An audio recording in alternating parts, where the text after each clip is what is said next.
สบายดีเนาะพี่น้องมื้อนี้เนาะกะน้องต้ายว่าสิไปซื้อเค้กเนาะพี่น้องไปซื้อเค้กแต่ว่าเห็นพ่อเจ็บอีกแล้วพี่น้องอาการกำเริบแต่มันก็เจ็บคู่มือแน่เนาะแต่ว่า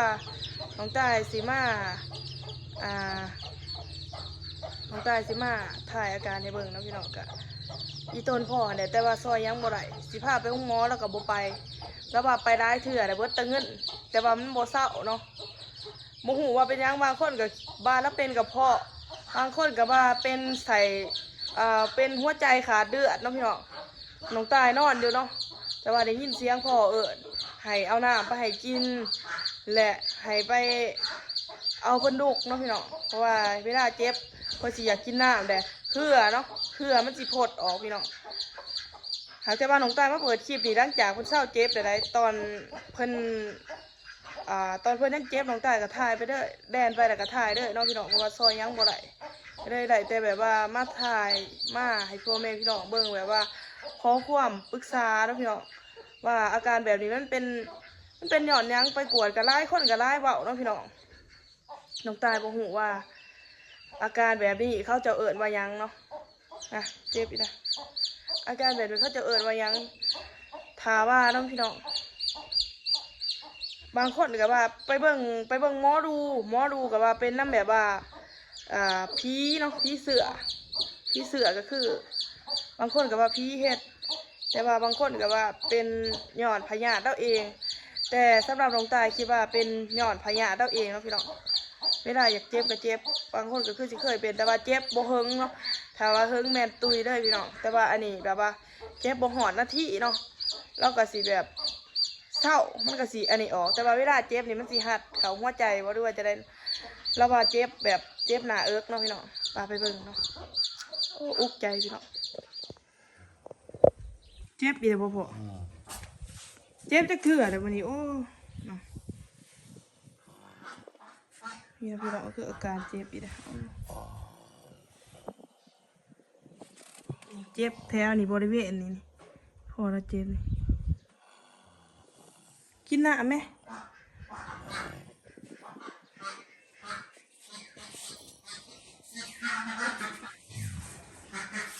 เจ็บอีกแล้วแม่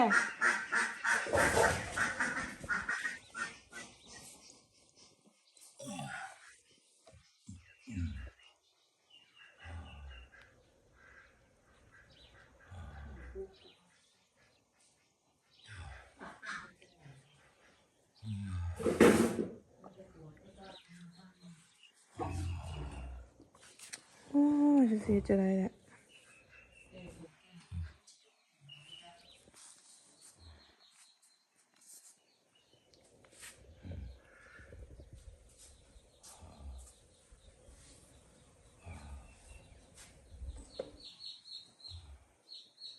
เจ็บไปกินน้ำนี่เอ็นกลับไปพี่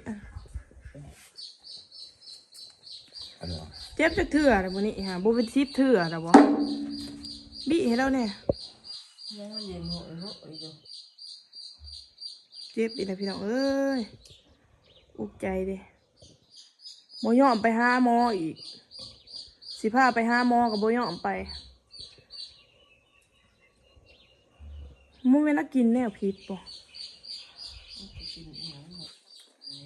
มันขึ้น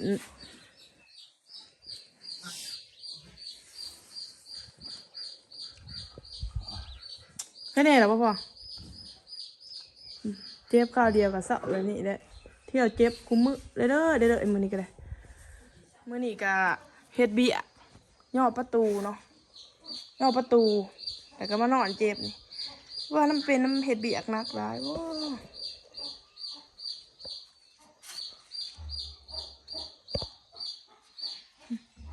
ดีนี่เฮ็ดเบี้ยมือเปื่อนเบิด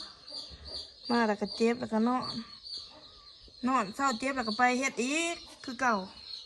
บอกกันยังเฮ็ดคือเก่านี่มีแต่พ้นงานแล้วเลยนี่แล้วเนาะในประตูนี่เราเฮ็ดเพิ่นอยากกินกล้วยเนาะพี่เนาะว่าสิไปซื้อกล้วยมาให้ตั้งแต่สิออกไปซื้อกล้วยมาให้เพิ่นแค่นี้แล้วพ่อมันยิกเอียง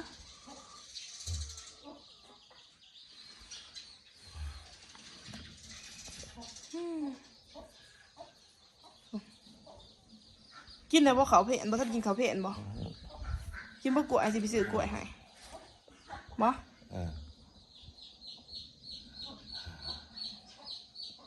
นอนอยู่นี่มันเย็นนี่เอาพัดลมมาเปิดตื่นมานอนอยู่พี่น้องเดี๋ยวสิออกไปซื้อกล้วยให้เราก่อนนี่ที่นี่เดือกบ่ได้นี่พี่น้องอันนี้ก็คืออีพ่อยำใบยานางเนาะเพราะว่าได้ความรู้มาจากพระอาจารย์เดชรอบะเปมูผู้ช่วยวัดอู่ทองเนาะพี่น้อง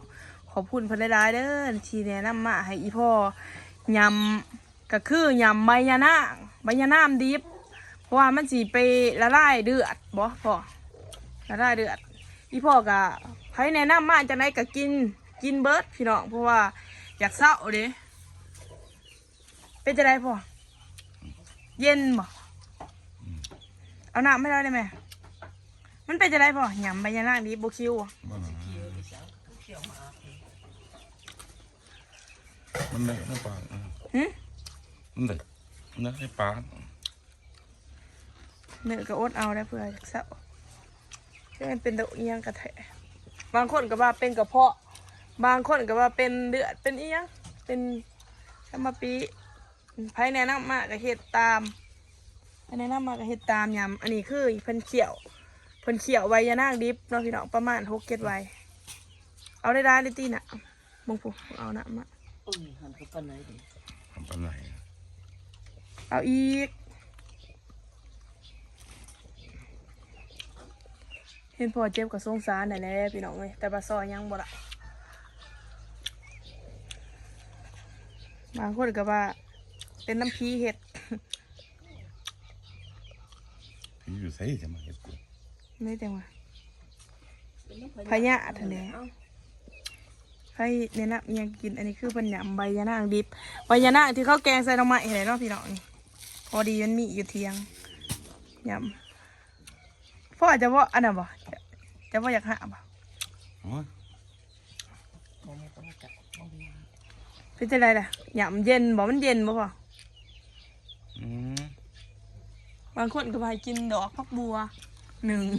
ม่กินดอกพักบัวกับเช้าคือกัน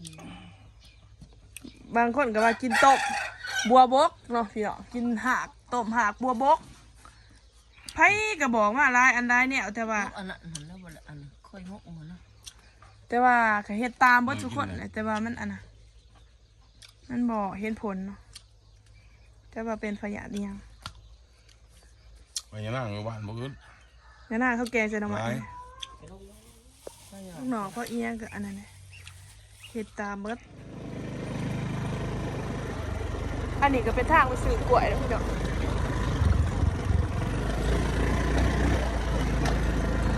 พ่อก็อยากกล้วย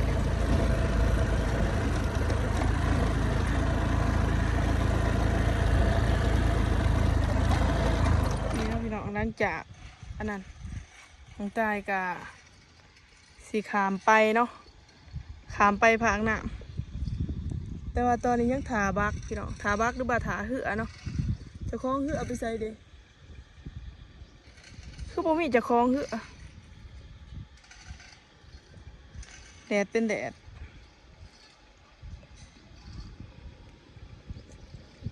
พี่น้องตอนนี้ลงใต้ขาเพื่อล้างจากทาจะคล้องเหือชั่วโมงนึงเนาะทากระทาตากแดดอันนี้ก็คือซ้อมหนาปะเนาะบริการลูกค้าว่าไรเรือโก้ขึ้นเรื่อยโดนเรือนี่จึกเวทเฉยแดดก็แดดไรยักษ์โตน่ะป่า3 ตัวโอ้ได้ปลา3 ตัวแล้วพี่น้องอันนี้ก็คือคนหากินแบบเลี้ยงลูกเลี้ยงเมียเนาะมาจักอยากแดดเรือมาจักอยากใส่เวทลูกค้าว่าทาชั่วโมงนึงตากแดดพี่น้องเอ้ยถ้าชิบทาจะได้เรือแล้วเดียวนี่ครับต้องเอานี่เราทางขาไปก็แสนลำบากมหอยลำจังไรเนาะวะเท่าเนาะบ่ได้คือประเทศไทยได้บ่ได้ตากแดดมีแต่ตากแอร์เจ้าก็อันนั้นกันน่ะทำกันเนี่ยเขาจะมาจู้จะไปข้าวตัวไหนเขาไปเจ้าฮะข้าวมัน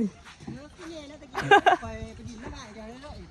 แม่นว่าไปเด่นน้ำอ้ายเพราะว่าไปเด่นน้ำแป๊กๆค่ะหมอ มาฮะเนาะ เดี๋ยวนี้ง่ามบ่ไอ้จัน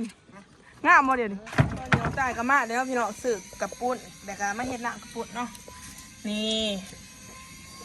ตอนนี้อีเมย์ก็ได้สิจะได้แม่เสียบบ่อ่ะพี่น้องพอกันไม่คลิปหนาเด้อไปสืบบักกล้วยก็บ่ได้บักกล้วยขอบใจขอบคุณทุกคนที่เป็นกำลังใจให้ได้ร้ายพอกันไม่คลิปหนาสำหรับคลิปนี้ก็จะขอจบเพียงสำนีเด้อบ๊ายบาย